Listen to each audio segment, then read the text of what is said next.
بسم اللہ الرحمن الرحیم نحمده ونصلی علی رسولہ الکریم اما بعد بسم اللہ الرحمن الرحیم۔ عزیز طلبہ، آج ہم کنز الدقائق حصہ دوم سبق نمبر 102 شروع کر رہے ہیں۔ اس سبق میں ہم کتاب الوکالہ سے باب الوکالہ بالبیع والشراء سے متعلق پڑھیں گے۔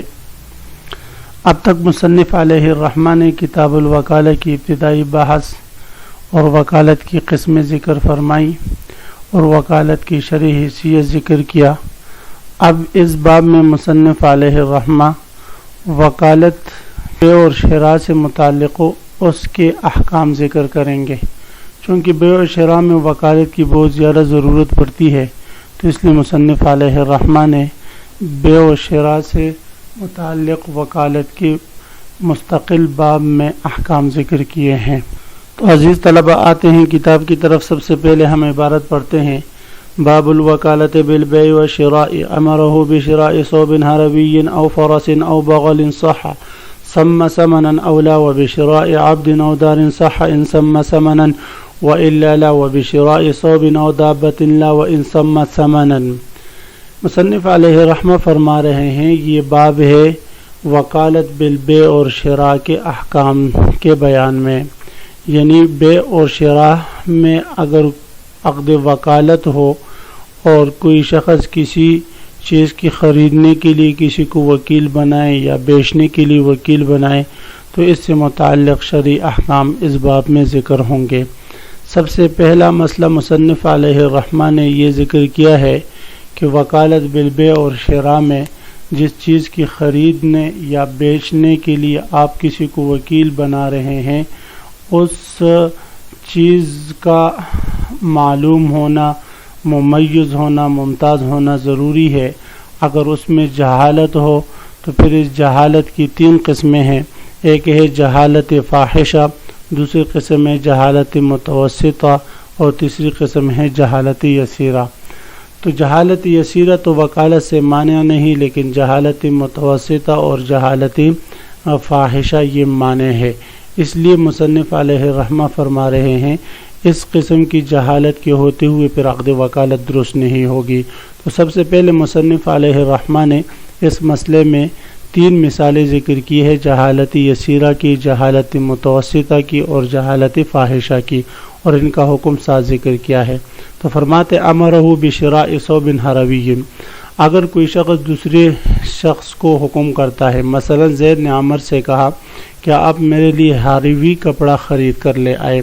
اب کپڑا کی جنس بھی معلوم ہوگی، حربی ہونے سے نوع بھی معلوم ہو گئی، صرف وصف اب مجہول ہو گیا کہ کس قسم کا کپڑا ہو، اعلیٰ کوالٹی کا ہو، متوسط ہو، سردیوں کا ہو گیا، گرمیوں کا ہو، تو وصف مجہول ہے، اور یہ وصف کی جہالت یہ جہالت یسیرہ کہلاتی ہے اور یہ وکالت کے لیے مانع نہیں۔ اسی طرح اگر کوئی شخص دوسرے کو پیسے دے کر کہتے ہیں آپ میرے لیے گھوڑا خرید لے یا خچر خرید کر لے آئے، گدہ خرید کر لے آئے، تو اب اس کی جنس بھی معلوم ہوگی، نوع بھی معلوم ہوگی، صرف وصف مجہول ہے کہ کس قسم کا گھوڑا ہو اور کس قسم کا خچر ہو، تو یہ وصف اس کی مجہول ہے، اور وصف کی جہالت جو ہے یہ وکالت سے مانع نہیں، وکالت درست ہوگی۔ اب وکیل جس قسم کا گھوڑا، جس قسم کا خچر یا جس قسم کا حربی کپڑا خرید کر لا کر موکل کو دے گا تو اس کا یہ عقد درست ہوگا۔ فرماتے امرہ، اگر زید نے عمر کو حکم کیا بشراء ثوب حربی، حربی کپڑا خریدنے کا، او فرس یا گھوڑا خریدنے کا، او بغل یا خچر خریدنے کا، صحا تو اس کا یہ امر درست ہے۔ سم ثمنا او لا، چاہے اس نے ثمن کا ذکر کیا ہو یا کہ نہ کیا ہو، اس لیے کہ حربی کپڑے کا ذکر کرنا، فرس کا ذکر کرنا، بغل کا ذکر کرنا، اس کے بعد پھر ثمن کا ذکر کرنا ضروری نہیں، اس لیے کہ ثمن کا ذکر کر لے تو بہت اچھی بات ہے، لیکن اگر ثمن کا ذکر نہ بھی کرے تو جنس اور نوع متعین ہو چکی ہے، صرف وصف مجہول ہے اور وصف میں وہ خود اپنی پسند کے لے کر آ کر اس کو دے دیں۔ تو اس لیے فرمایا سم ثمنا اولا، ان اشیاء کی ثمن اس نے ذکر کی ہو یا کہ نہ کی ہو، دونوں صورتوں میں یہ عقد وکالت درست ہے۔ وبشراء عبد او دار، اگر زید نے عمر سے کہا کہ آپ میرے لیے غلام خرید کر لیں یا گھر خرید لیں، تو فرماتے ہیں یہ ان چیزوں میں جو جہالت ہے یہ انواع کی جہالت ہے کہ کس قسم کا غلام خرید کر لے آئے، کس قسم کا گھر خریدیں. گھر کی بھی مختلف انواع ہے، غلاموں کی بھی مختلف انواع ہے. تو اس لیے فرمائے کہ اس صورت میں پھر ثمن ذکر کرنا ضروری ہے. یہ جہالت متوسطہ کی مثال ہے عزیز طلبہ، کہ اگر زید نے عمر سے کہا میرے لیے غلام خریدے یا گھر خریدے، تو یہ جہالت متوسطہ ہے کہ نو مجہول ہے. اس لیے اب یہ ثمن بھی ساتھ ذکر کرے کہ اتنی مالیت کا گھر ہو مثلا 30 لاکھ کا، یا اتنی مالیت کا غلام ہو مثلا 10 لاکھ کا. تو جب ثمن ذکر کرے گا تو اس سے گھر کی ایک نو متعین ہو جائے گی. وبشراء عبد، اسی طرح اگر کوئی شخص وکیل بنائے غلام کی خریداری کا، او دارن یا گھر کی خریداری کا، صحت ہوئی وکیل بنانا بھی صحیح ہے. ان سما سمنا، اگر اس نے سمن کا ذکر کیا، وَإِلَّا لَا، وگرنہ یہ وکیل بنانا درست نہ ہوگا اگر اس نے سمن کا ذکر نہ کیا.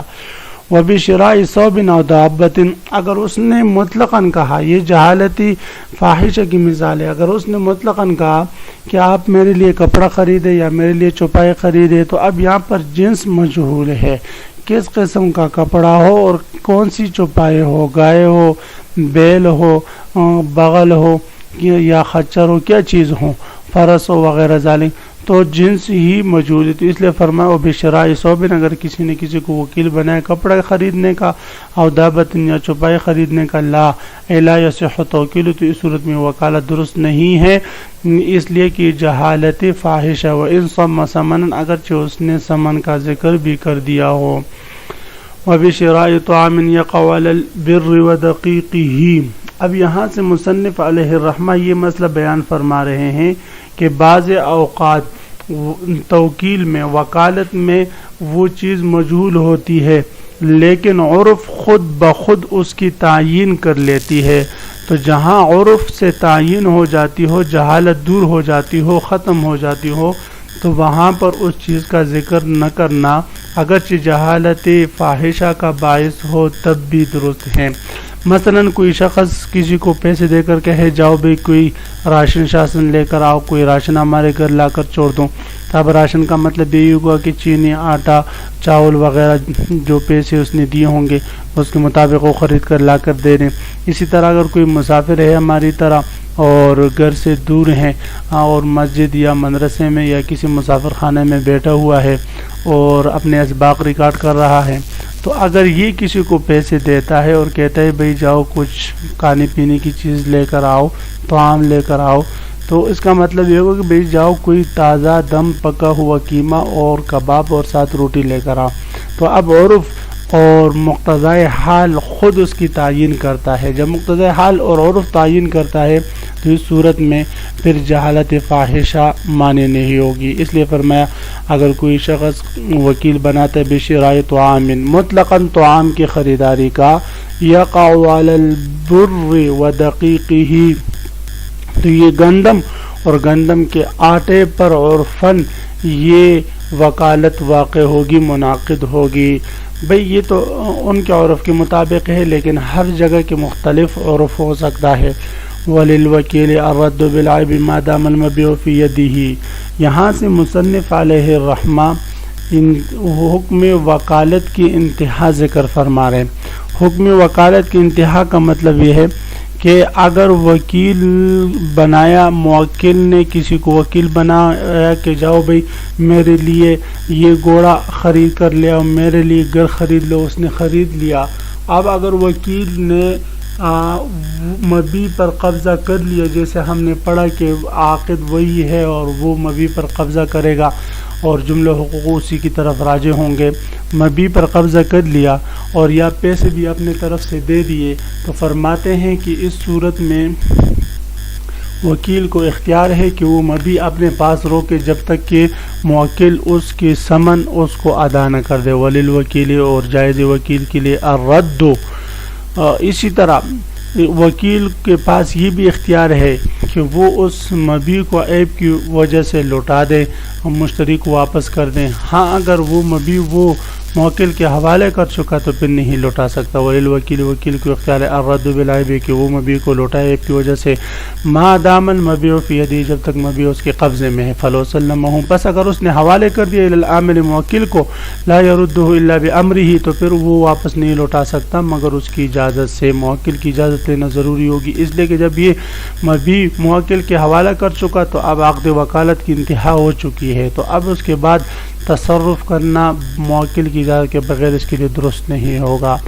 وحبس المبیع یہ جو مسئلہ میں نے بیان کر دیا کہ مبیع کا روکنا اس کا بھی اختیار ہے کہ مبیع اپنے پاس روکے دفعہ من مالہ اس ثمن کے لیے جو اس نے اپنے مال میں سے دیا ہے. اگر مبیع کا ثمن اس نے اپنے مال میں سے ادا کیا ہے, مثلا گاڑی خریدی 10 لاکھ کی اور 10 لاکھ روپے اپنے اکاؤنٹ سے مشتری کو دیے, تو اب جب تک موکل اس کو پیسے نہیں دے گا اس وقت تک یہ گاڑی اس کو نہیں دے سکتا.